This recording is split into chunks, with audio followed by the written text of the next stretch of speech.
de secagem de um zarcão. Um zarcão é uma tinta que se usa para evitar a corrosão de metais. Antes de passar a tinta mesmo, né, depois de lixar e tal, se passa esse zarcão. Então, deixa eu abrir aqui. Duas formulações de tinta são testadas. A formulação 1, que tem a química padrão, e a formulação 2, que tem um novo ingrediente que se espera que reduza o tempo de secagem, certo? Então, a gente tem aqui a fórmula 1 e a fórmula 2. A fórmula 1 é a padrão, e a fórmula 2 é a nova, a que tem o ingrediente que se espera que reduza o tempo de secagem. Bom, sabe-se que o desvio padrão do tempo de secagem é de 8 minutos, e essa variabilidade não será afetada pelo novo ingrediente. Então, temos aqui, que o desvio padrão é de 8 minutos, e do segundo grupo também 8 minutos.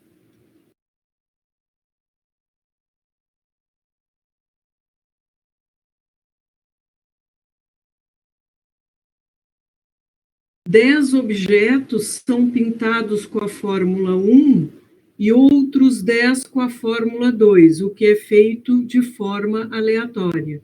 Então, nós temos aqui uma amostra de tamanho 10 e aqui uma outra amostra também de tamanho 10.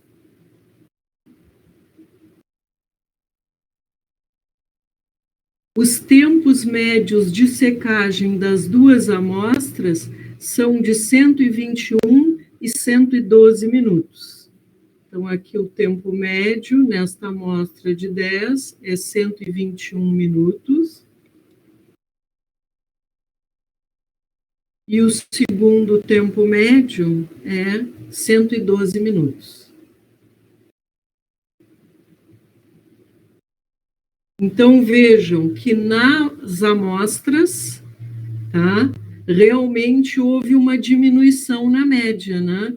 Porque ela era 121, ela foi 121 na amostra onde foi utilizado a fórmula padrão, e foi 112 na amostra em que foi utilizada a nova fórmula.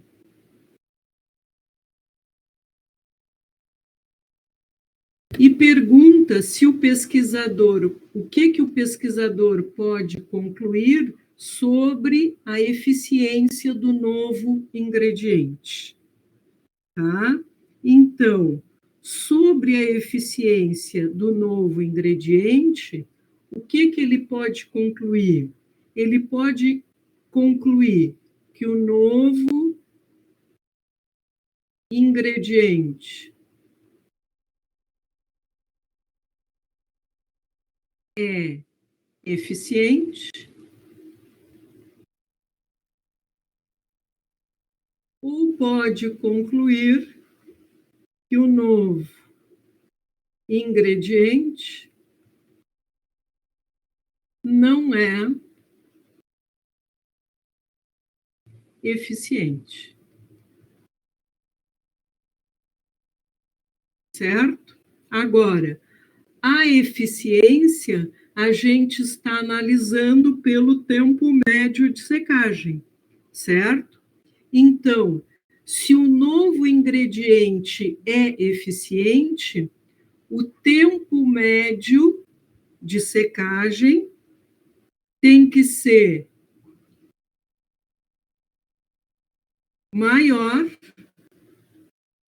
do que o tempo médio de secagem aqui na amostra 2, né? Porque a 1 é a padrão e a 2 é a nova fórmula. Então, se o gradiente é eficiente, o tempo médio de secagem com a fórmula padrão tem que ser maior que o tempo médio de secagem com a fórmula modificada. E se ele não é eficiente, então o tempo médio 1 deve ser menor ou igual que o tempo médio 2. Certo? Então, essas seriam as minhas hipóteses estatísticas. Média 1 maior que média 2, média 1 menor ou igual que média 2. Certo? Então, as hipóteses são formuladas. Agora, a gente tem que identificar essas hipóteses como sendo uma nula e a outra alternativa. A hipótese nula é aquela que tem o sinal da igualdade. Então, seria essa aqui, ó, que a média é menor ou igual, média 1 menor ou igual que a média 2. E essa outra, então, seria a minha hipótese alternativa.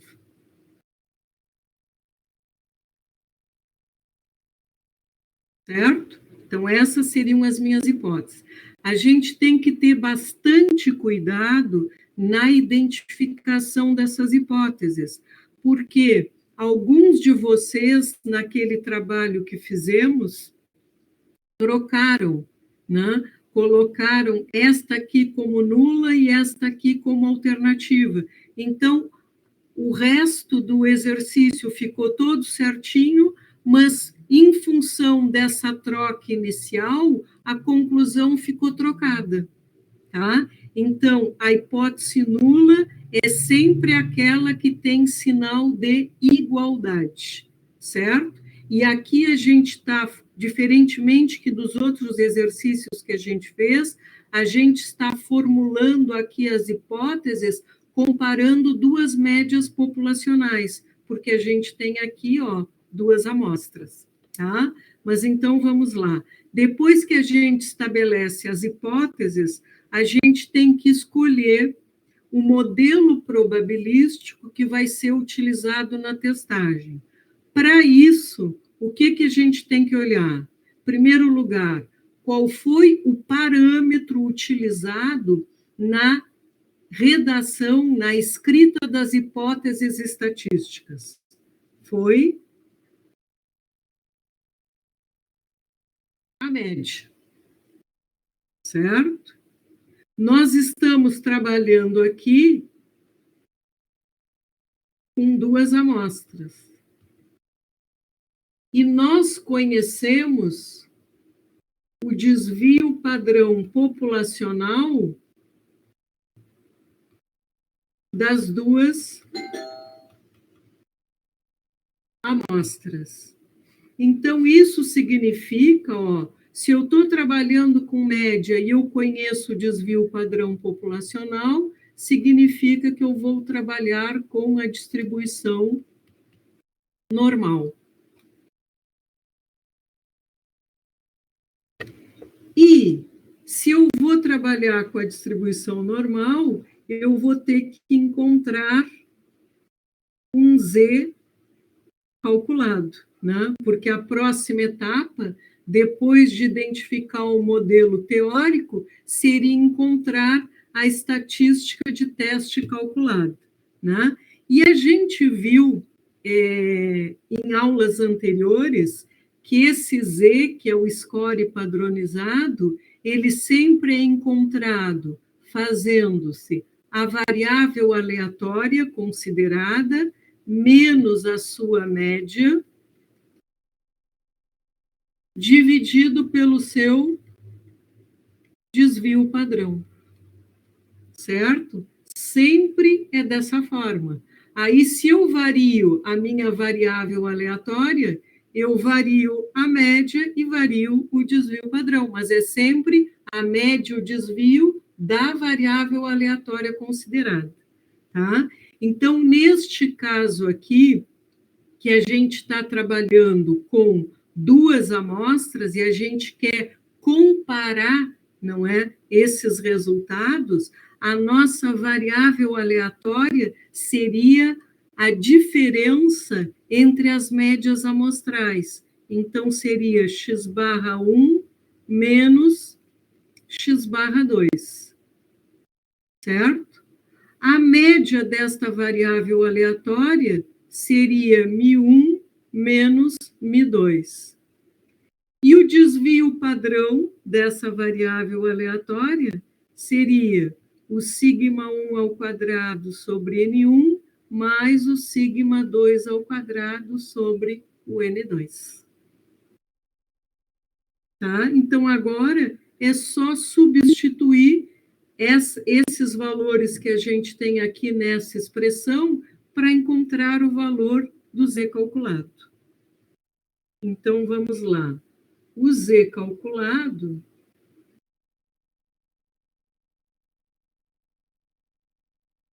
então seria x barra 1 menos x barra 2. Então, 121 menos 112.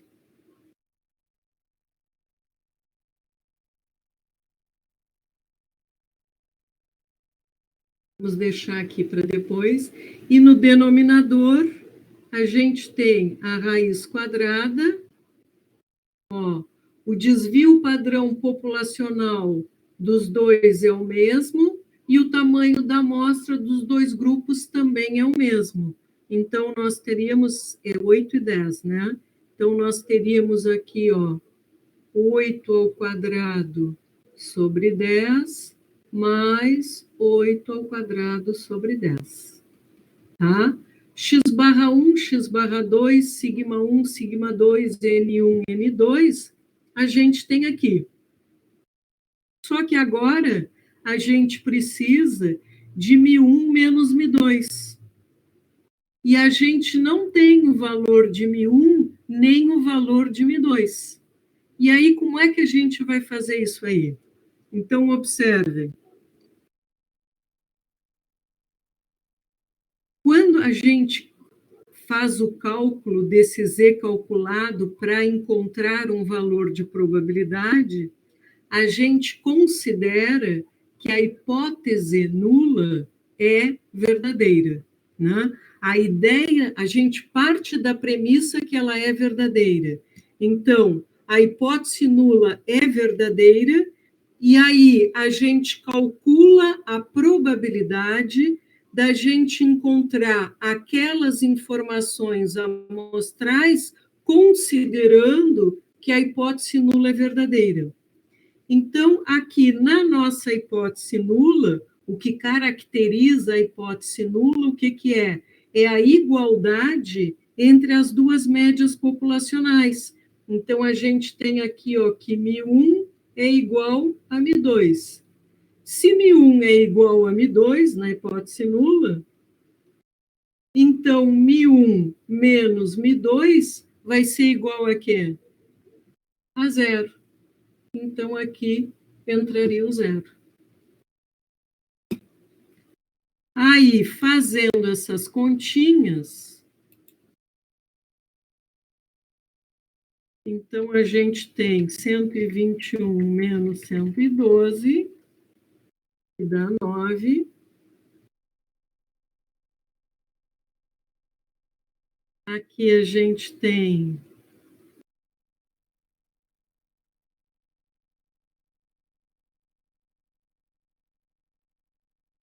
é 64 por 10. Vai dar aqui, então, 3,5777. E aí a divisão de 9 por isso dá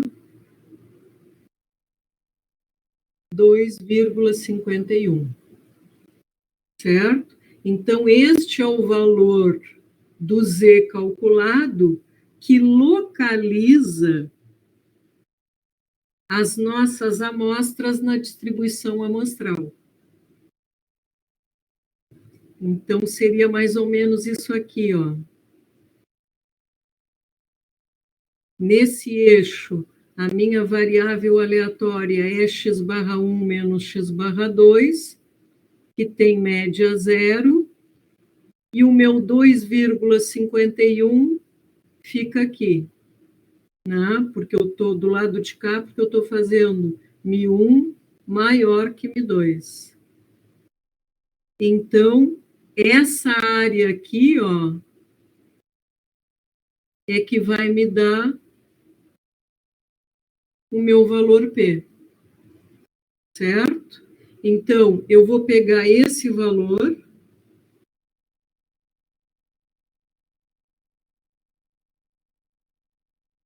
e vou olhar na tabela.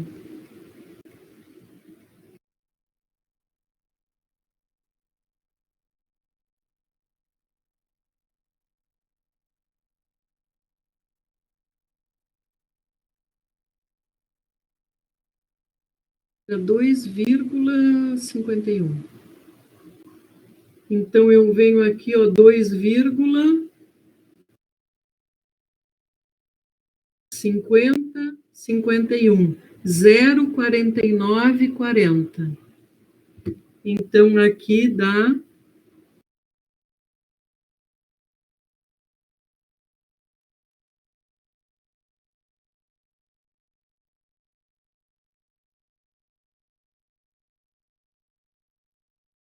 0. Era 49,40, né? Já não sei mais, peraí. Alguém lembra? Tem que ir lá olhar de novo. 2,51, 0,4940.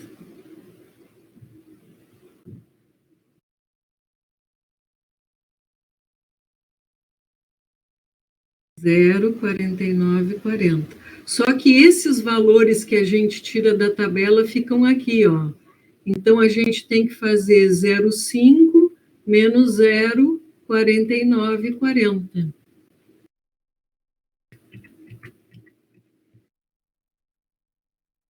Que dá 0,006.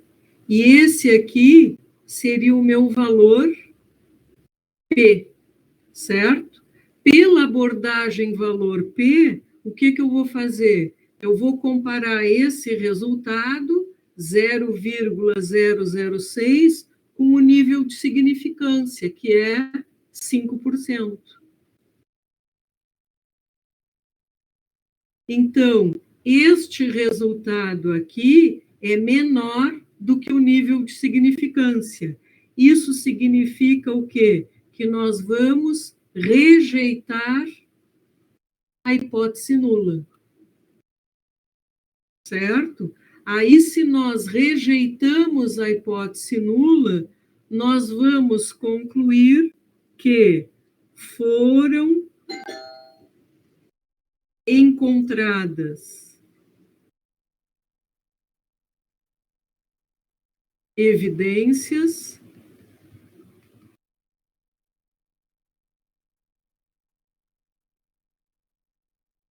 de que o tempo médio de secagem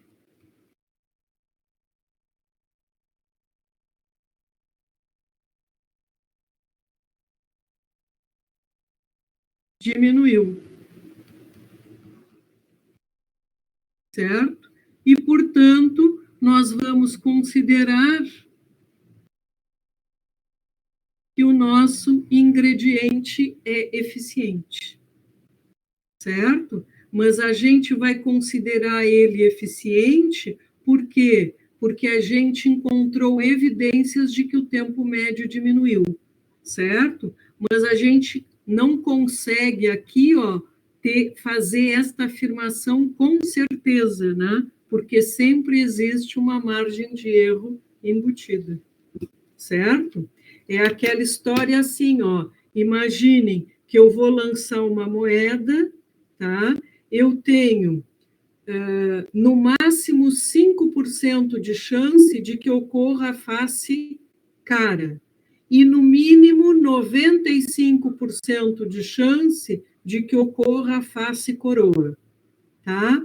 Então, uma pessoa vai lançar essa moeda e, se a gente acertar a face que cai voltada para cima, a gente ganha R$1 milhão.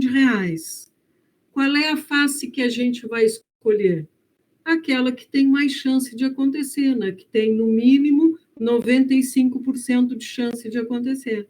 Porque aí a gente vai ter bastante chance de ganhar esse prêmio, certo? Mas pode acontecer que, naquele momento, a outra face, a face cara, a que tem menos de 5% de chance de acontecer, ocorra. E aí a gente perde.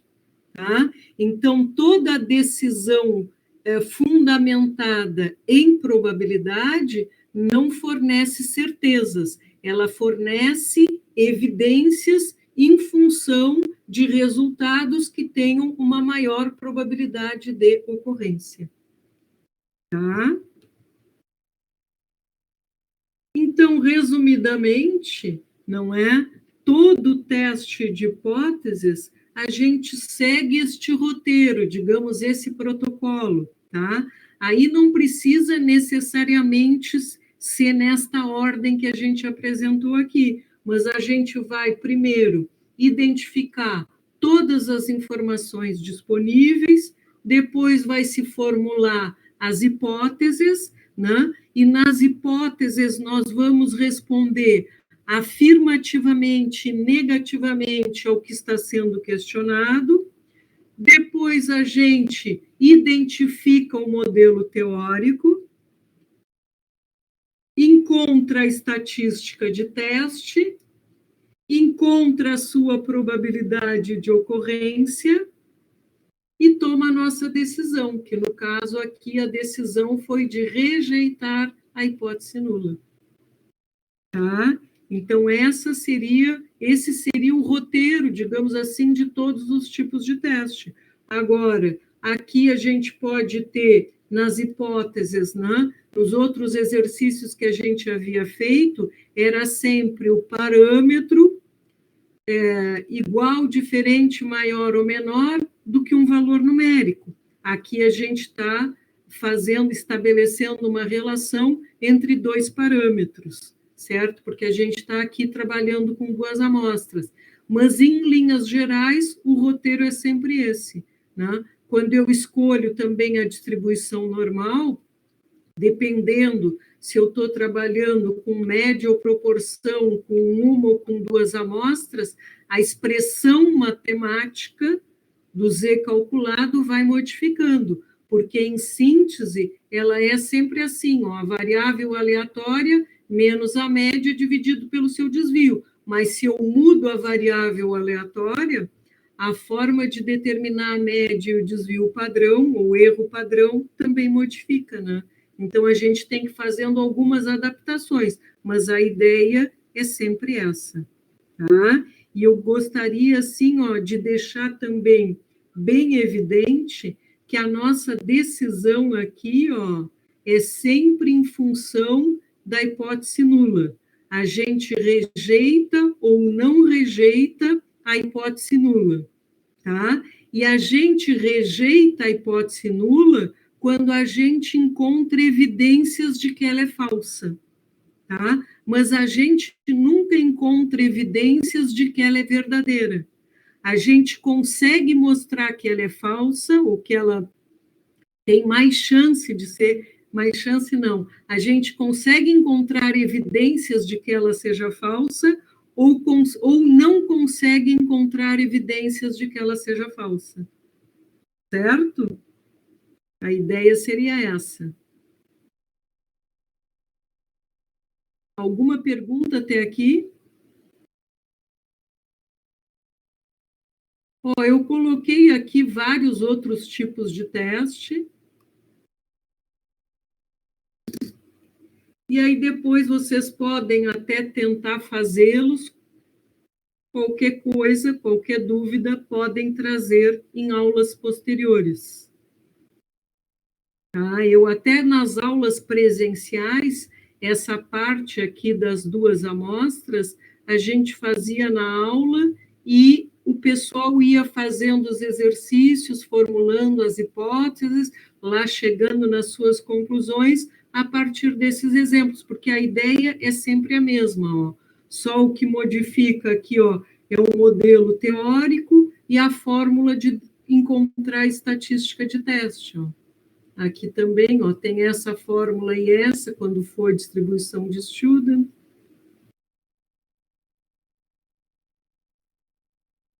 Aqui essa outra, quando eu tiver amostras emparelhadas, e assim por diante.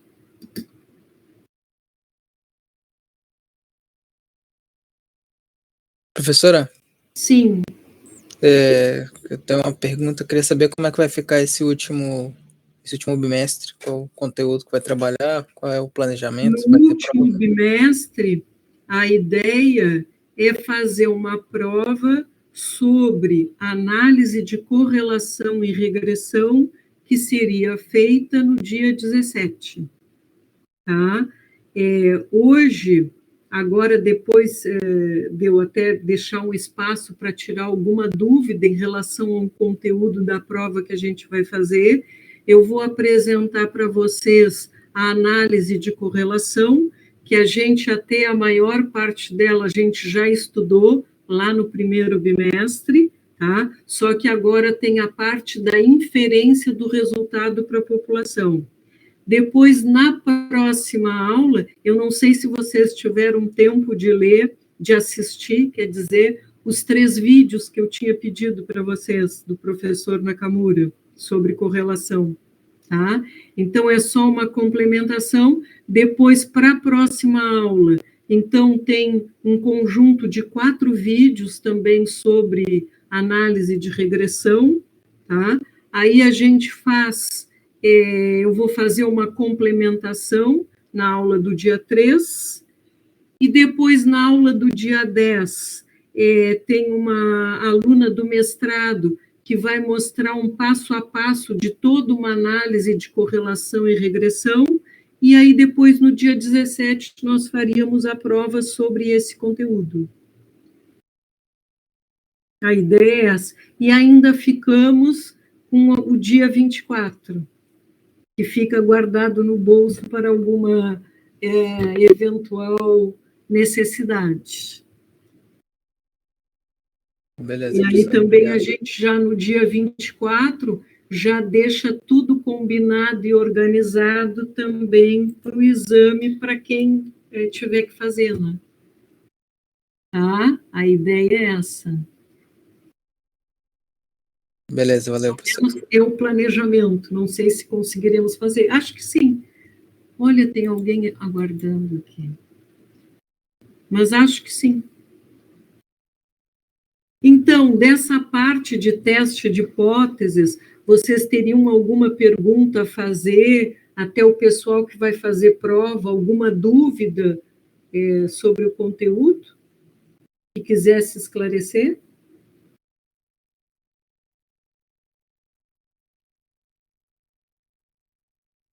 Não?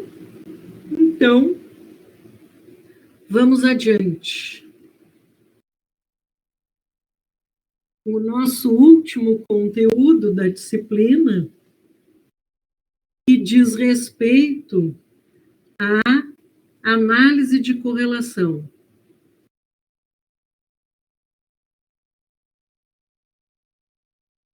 Bom, a gente já estudou lá no primeiro bimestre análise de correlação, até caiu na avaliação que vocês fizeram para o primeiro bimestre, né? A gente aprendeu o coeficiente de correlação de Pearson, o coeficiente de correlação de Spearman e o coeficiente de contingência para variáveis qualitativas, certo?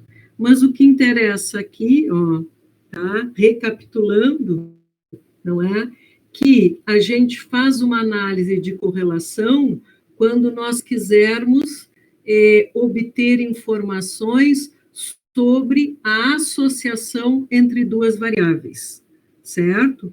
E por essa análise de correlação, a gente não só pode concluir, né, que as variáveis estão relacionadas ou não, como também sobre o sentido do seu relacionamento e a intensidade deste relacionamento, certo? A primeira etapa em qualquer análise desse tipo é a construção do chamado diagrama de dispersão.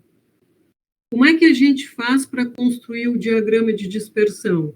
A gente traça um sistema de coordenadas cartesianas, uma variável é colocada num eixo, a outra variável no outro eixo, graduamos esse eixo e depois pegamos os diversos pares de valores e marcamos pontinhos, certo? Se a gente consegue visualizar uma certa tendência neste diagrama, né, isso é um indicativo de que as variáveis estejam correlacionadas, né? Essa tendência a que eu me referi, o que significa? Significaria dizer que, por exemplo, que quando essa variável assume valores menores, essa aqui também assume valores menores. E quando ela assume valores maiores, a outra também vai assumir valores maiores, né? Ou até poderia ser o contrário, né? Quando essa aqui assume valores maiores, a outra assume valores menores. E quando essa assume valores menores, o X, o Y seria maiores. Aí seria uma associação nesse sentido, tá? Mas quando a gente consegue visualizar algum tipo de relacionamento, então a gente diz que as variáveis estão correlacionadas, certo? Mas a gente sabe que toda interpretação gráfica tem sempre um certo grau de subjetividade. Então, a gente pode medir a intensidade, a existência, a intensidade e o sentido do relacionamento utilizando coeficientes. Então, a gente viu já em aulas anteriores 3 coeficientes, mas aqui a gente vai trabalhar apenas com o coeficiente de correlação de Pearson, né?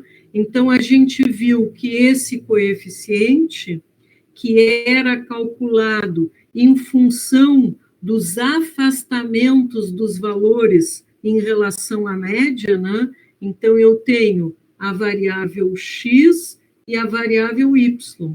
Então, eu faço x menos x barra e faço y menos y barra, e aí eu vou ver se esses afastamentos aqui se comportam da mesma maneira em relação à sua média. Ou seja, por exemplo, aqui, ó, a pessoa, nesses gráficos, a pessoa número 1 tem uma altura abaixo da média e tem também um peso abaixo da média. Ó, esse traço azul escuro é a média e o azul claro são os valores que a variável assumiu. Já que a pessoa número 5 tem altura acima da média e peso acima da média. E assim sucessivamente. Então, o que a gente faz nesse coeficiente aqui é ver se as duas variáveis consideradas variam da mesma forma em termos das suas respectivas médias, certo? Então, como a gente está medindo variabilidade, a gente trabalha com a covariância, né? Que se origina da variância, certo? Que na variância a gente faz o afastamento elevado ao quadrado, que é ele vezes ele mesmo. Agora, aqui, como a gente tem as duas variáveis, a gente multiplica o x menos x barra pelo y menos y barra. Isso aqui, ó, é covariância, né? E aí, como esse resultado depende muito da unidade de mensuração da variável, o que a gente faz? A gente divide pelo desvio padrão das duas variáveis para tornar esse resultado adimensional. Então, ele não sofre influência da métrica utilizada para medir as variáveis. Então, na verdade, a fórmula do coeficiente de correlação de Pearson é essa aqui, certo?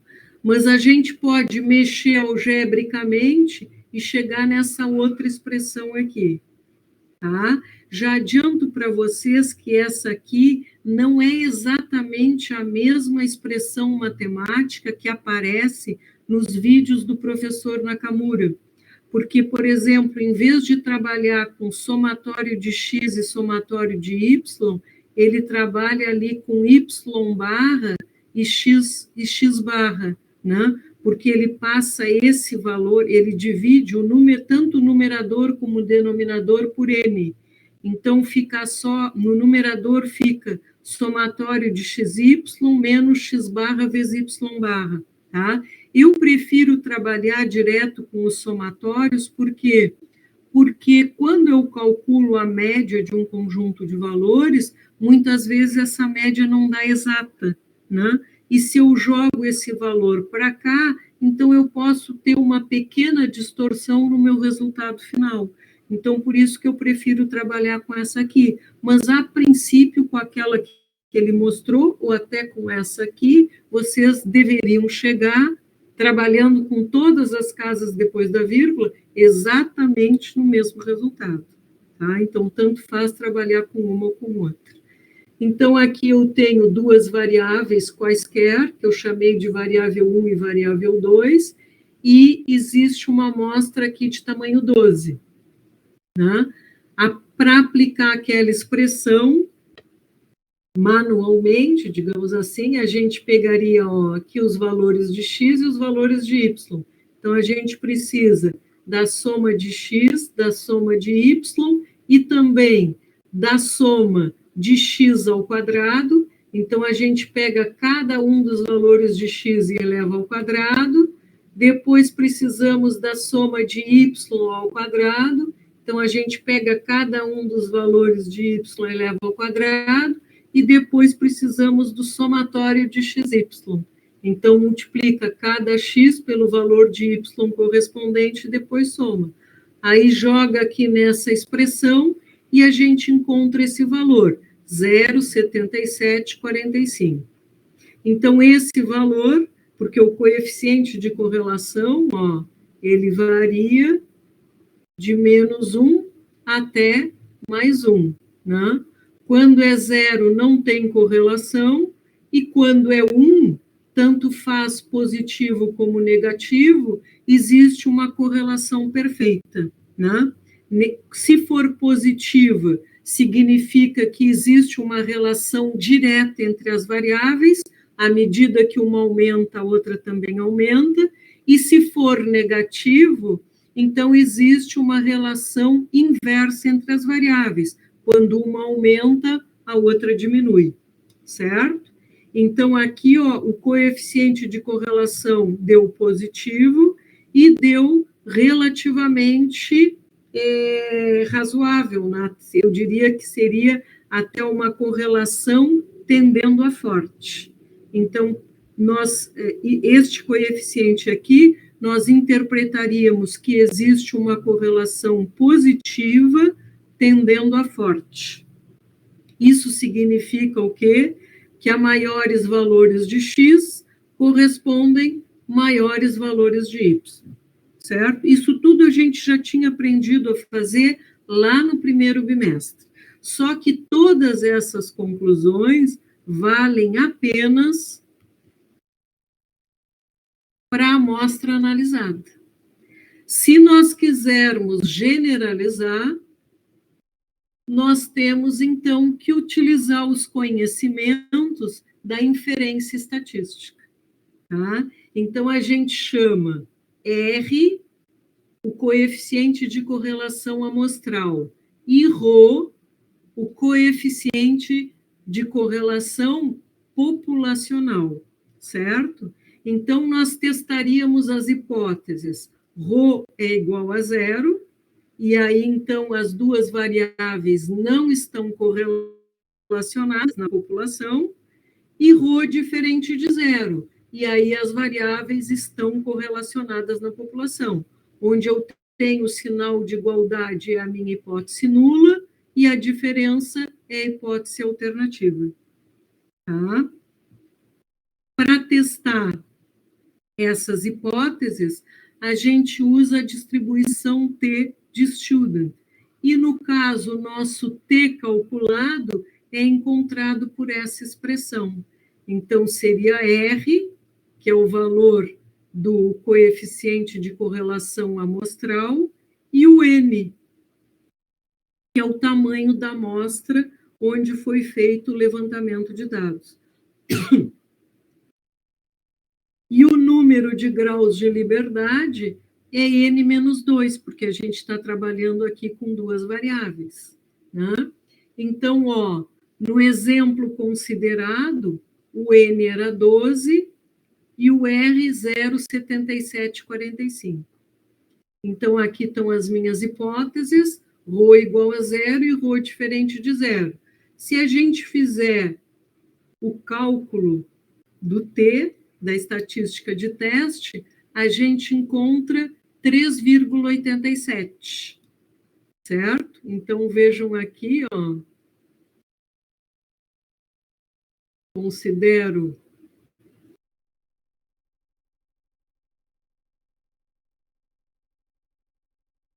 aqui fica o zero,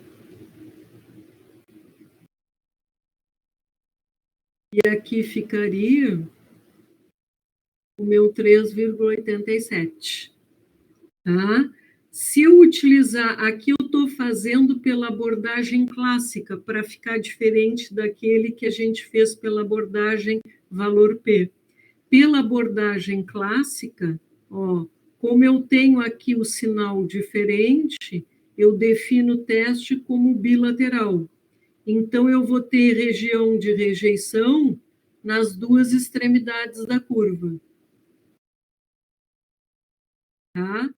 E o valor da região de rejeição é igual ao nível de significância. Então, como o nível de significância é 5%, é 2,5% para cá e 2,5% para cá. Por isso, aqui, para olhar na tabela, eu olho o T 0,025, que seria essa área aqui assim, para 10 graus de liberdade, e deu 2,228. Então, esse valor aqui de Z é 2,228, e esse aqui é menos 2,228.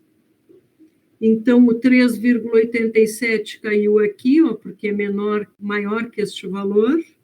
Então, cai na região de rejeição, então nós vamos rejeitar a hipótese nula. Né? Então, foram encontradas evidências de correlação entre as variáveis na população. Então, aquelas conclusões que a gente tirou para a amostra, elas valem também para a população. Essa seria a ideia. Se vocês fossem executar esse procedimento no RStudio, né, nós teríamos aqui, que primeiro entrar com os dados. Aqui eu coloquei as duas amostras aqui como dois vetores, certo? Aqui a variável 1 e aqui a variável 2, que seria aqui o x e o y, certo? E aí, para traçar o diagrama de dispersão, conforme a gente já tinha visto, era só fazer plot e, entre parênteses, var1 e var2, que é o nome que a gente deu para os dois vetores, certo? Para calcular o coeficiente de correlação, a gente usa essa função aqui, cor, e entre parênteses, var1 e var2. Isso tudo a gente já tinha aprendido, tá? Só que até aqui, a gente fica com informações a respeito da associação que existe entre as variáveis na amostra. Para fazer inferência e fazer esse teste de hipóteses aqui, a gente usa a função core.test. e VAR1 e VAR2, que são as duas amostras. E aqui vem a nossa saída, ó. Então, aqui a gente tem o nosso T calculado, que é o mesmo, ó, 3,87 e 3,87, só que aqui deu com mais uma casa depois da vírgula. Aqui é o número de graus de liberdade, que é 10, e aqui, pelo R, ele faz com abordagem valor P. Então, o valor P deu 0,003099. Como é menor que o nível de significância, 0,05, o que vai acontecer? A gente rejeita a hipótese nula. Tá? Então, sempre os testes de hipóteses, aqui, ó, mais recapitulando também, né? A gente pode fazer de duas formas. A gente pode ir pela abordagem valor P, que aí é só calcular o p-valor e comparar com esse nível de significância, ou pode ir pela abordagem clássica. Tá? Na abordagem clássica, o que a gente tem que fazer? A gente tem que encontrar, além do T calculado, o T crítico, e a gente toma a decisão fazendo a comparação entre os dois. Tá? Só não esqueçam, né, que tem diferença na hora da gente encontrar esse valor calculado ou até determinar o valor P, tem diferença de procedimento quando a gente trabalha com teste bilateral ou unilateral.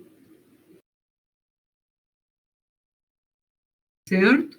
Na abordagem clássica, a gente tem que dividir o nível de significância por 2 para fazer a localização do T crítico.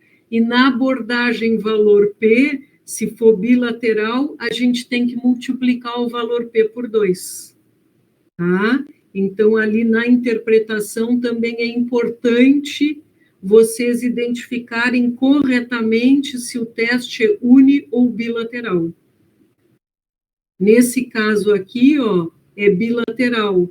Naquele outro exemplo que a gente fez comparando as médias, ele era unilateral.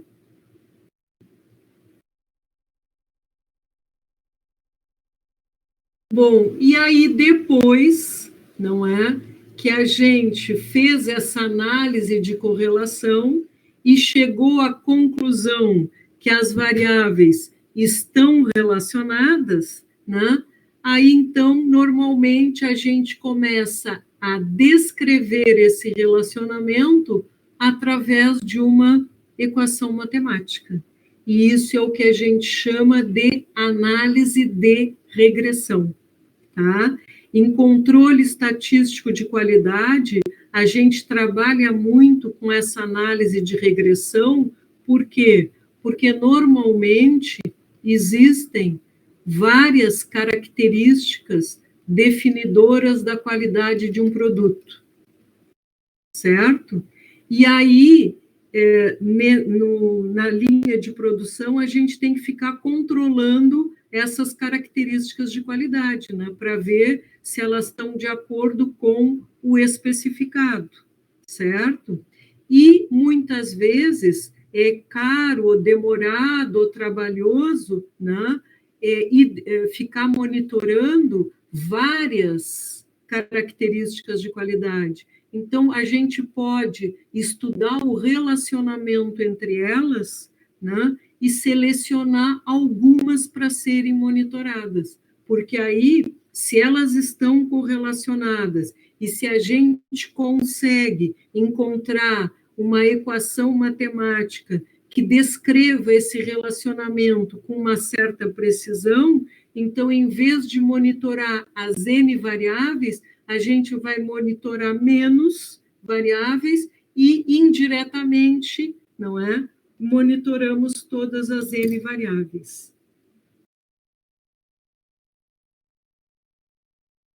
Então, essa parte de análise de regressão seria o conteúdo da nossa próxima aula, tá?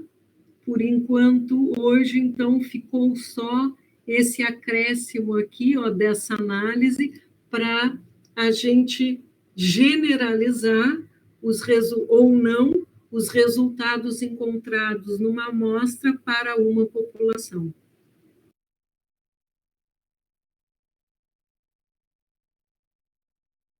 Alguma dúvida até aqui?